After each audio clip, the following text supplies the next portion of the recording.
Okay, we have a slight change of plan. Technical problems. Alex Hall now of Atmos is going to talk to you about building life. The presentation is going to be slightly fragmented because videos are not embedded and things because of the computer problem, but that's not your fault. So thank you very much. Thank you. Yeah, delighted to be here. Was it a mic?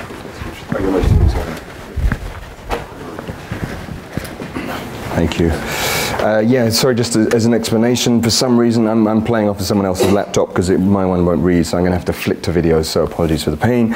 Wonderful to be here. I'm kind of probably light relief. It's getting towards Friday night, so you know, this is sort of slightly more dancey, much less rigorous, almost no science, and very little built stuff, but building, you know, on the way to getting there. Run a small practice called Atmos down Brick Lane. We do a range of stuff from residential stuff. There's something in the AJ that just came on today where we were rebranded as Smart Nouveau, which I love the idea of. Just as a general comment, I wish I could sort of make theoretical overview and stuff, but there's just a suggestion running through all of this stuff that the dominant narrative of architecture is structural, and the cathedral being some kind of apex. If one looks at the cathedral, of course, it's a structural system, but it's also a media system. We look at this thing and it's telling us where to look up. But of course, we enter into it and it's a cinema. It's got a fantastic HD screen with unbelievable resolution on the pixels. They're all curly, they're kind of constantly changing. It's absolutely incredible. And then there's also smoke. You know, Santiago, it's like a completely immersive environment, you know, and everyone there has already got their media systems. They're tiny little, you know, how does the iPhone compare? You can see them all there, but it's just an extraordinary media event. And even when one looks at the most classical of structures, we see everywhere they're yearning to come into life, to grow. And there's a suggestion this is actually where architecture starts, not necessarily against the rain, but as a sort of convergence of all of us in space around a hearth of some sort of fire. I used to teach at the AA, and this is a very strange place where architecture gets in the way of architecture. It's a series of Georgian cells. You look at this sort of very boring building filled with light, sort of suggesting in some way what's going on behind. The project here was to tell everyone what's going on in the building. It's a surveillance project, and we're trying to turn surveillance into something fairly positive. So we're allowing everyone's movement in the building to manufacture light. So everyone's presence is glorified. What we're doing is we're compressing a model of the whole school into this. It's a sort of dollhouse. We map all the lights, 1,027 of them, we put them into this space, hang them from the ceiling. This is a suggestion of some of the activity that's actually happening there. But basically, you walk into this space and you verify what's going on at any one time. So that is if you're the only person in the building, if the lecture hall is also full, if it's 25% capacity until you get absolute blowout, you know, if everyone's there. The graduate school was never there. I can see you all here instead. So this is the series of rooms that were going to be connected initially by a network, just a sort of thick cable, we thought, and the section showing the hanging lights. Original plan was to run lots of cameras and then do image analysis on the cameras so we could get a very high resolution sensing where people are in space. And if you think I'm talking loud now, it's quick now, it's just going to get worse, I promise you. So we're actually breaking it down instead onto a network where we started to have seat sensors that detected presence next to a table, toilet door sensors, so we knew when you went into the bog, all that sort of stuff. And we then, you know, natural stuff that you'd want to do in a school. So we then had the problem of what do we do with these points? They're all LEDs so that they don't take up too much power. You can't see the LED until it hits something. So we ran a script. This is working with the genius Mark Thorne in New York, through the space where we generated a model of the school, put all the points in it, point clouds, pulled all of those points towards the corners of the rooms. So we started to generate shapes which are just simply light fall-off patterns, essentially, and then had 1,027 of these pieces which then get laid onto sheets, nested, cut out, laser cut. The heat sink then becoming the sort of crucial Japanese joint that then holds it all together. Here are people in the opening wandering in a way around amongst their avatars. So you're surrounded by sort of no longer the form, there is no structure involved, it's entirely anti-structural. The data is the structure of holding the light, the activity itself. There's a mirror on the ceiling with plans of the building. I sense I'm already over time, I can tell you, it's terrible.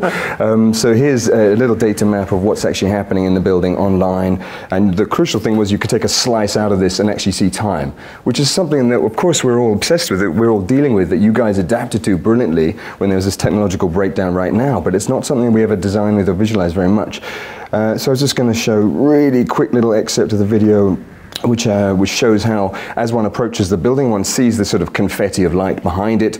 This is the kind of suggestion of how, sorry about the terrible resolution quality of it, but those are all the lights then compressing into the space. Here you see that cube was the space itself mapped into itself, and here one's seeing all the lights flickering in a suggestive way. I'm going to quickly just sort of scan through this so that we can move on.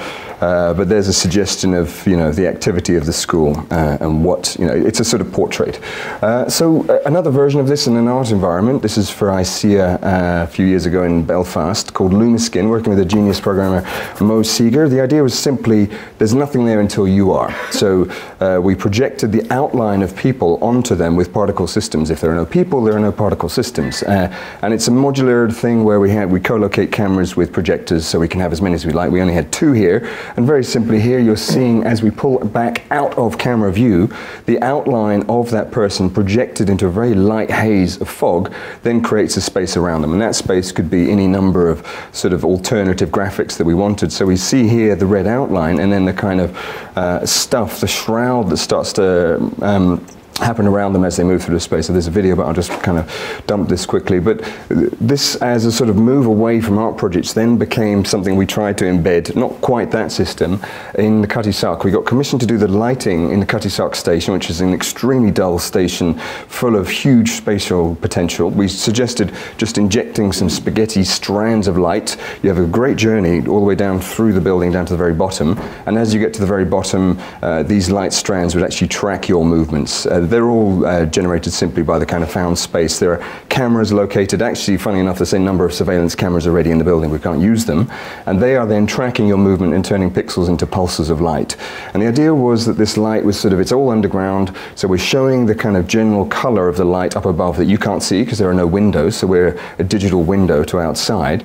But then as people start to move through it, they then drag pulses of light through them. The idea is you can have a dark station. Oh, this one's miraculously playing, I don't know why. So we're going through a hyper little music video through it, and then this is just simply illustrating how, as the train pulses through, you bring the light to. Because of course, why else would you need it? You know, if you're worried about surveillance, you run it on infrared. So another similar project, I think, this is video only, sorry. I'm just gonna, how do I'll flick to the next video. Nope, it's done that one. This was a project in collaboration with Carlo Ratti that we've done quite a lot of stuff with, Guy who runs Sensible City Lab in MIT.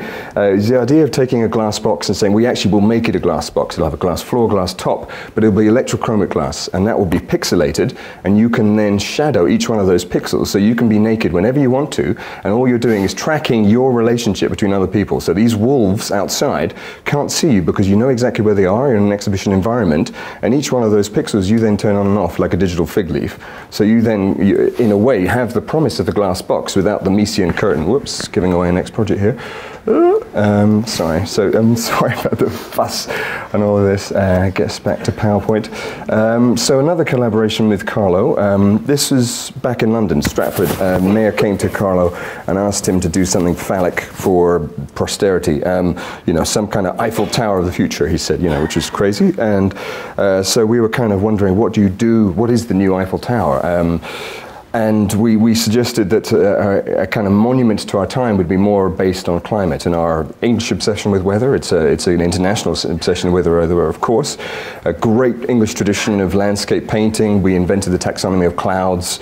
There's the Cloud Spotters Society, all that stuff. But of course, we've produced artificial clouds too. We've produced the great, you know, sort of pageant of the Industrial Revolution captured by Turner. He's not just looking at nature like Constable was. We assembled a team, a little bit like a cloud, which was running 24/7 all the way around the globe. And our proposal was really sort of diagrammatic and simple. It's just simply a bunch of bubbles up in the air covered in media environment so that you can then experience, as you move up into this space, along a seamless ramp which enables the wheelchair to get up. You could just sort of cycle up there if you wanted to. As you look out through London, you also have an augmented reality experience, because it's pretty much impossible these days to just say everything is analog. You know, everyone's got their device there, so why would we not control that device?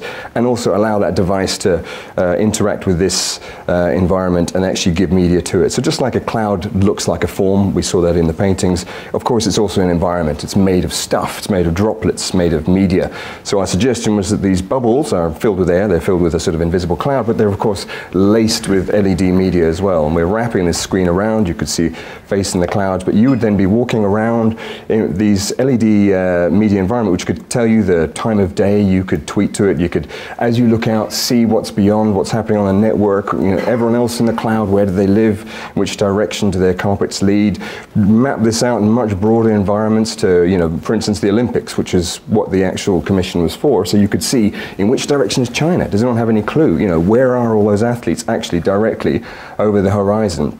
And the suggestion was all of these LED pixels could be crowdsourced and that everyone could help pay for them. If everyone paid £1 a pixel, we could then afford to get 5 million pixels, and then we timeshare them. So of course, you know, you've got 1 pixel, what the hell are you going to do with that? Well, you could have all of the pixels for 10 seconds a year. It's a sort of bargain deal, you know. It's like a no-brainer.